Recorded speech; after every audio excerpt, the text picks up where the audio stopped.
میں کراچی کے عوام کو، سندھ کے عوام کو، بزرگوں اور بھائیوں اور بہنوں کو براہ راست مسلم لیگ نون کی طرف سے خطاب کر رہا ہوں۔ پشاور کے عوام کو، پشاور کے عظیم اور کے پی کے عظیم بزرگوں، اپنے غیور پٹھان بھائیوں اور بہنوں کو میں مخاطب کر کے کہہ رہا ہوں کہ اگر آپ نے اگلے الیکشن میں جو اس سال 2018 میں ہوں گے، اگر آپ نے مسلم لیگ نون کو چنا، یہ آپ کا اختیار ہے، یہ آپ کا حق ہے کہ اگر آپ نے مسلم لیگ نون کو چنا تو یہ شہباز شریف، مسلم لیگ نون،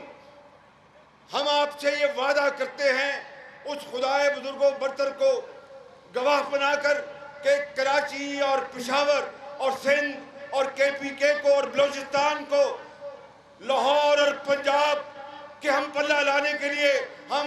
دن رات کام کریں گے اور پاکستان کو عظیم بنائیں گے۔ اگر میرے بزرگوں اور بھائیوں اور بہنوں 9.5 سال اس خدا کے فضل و کرم سے اس خادم نے آپ کی دن رات خدمت کی ہے، ان ساتھیوں کے ساتھ، نواز شریف کی لیڈرشپ کے ساتھ، اگر قبر تک میرے خلاف ایک دھیرے کی کرپشن ثابت ہوئی تو مجھے معاف مت کرنا،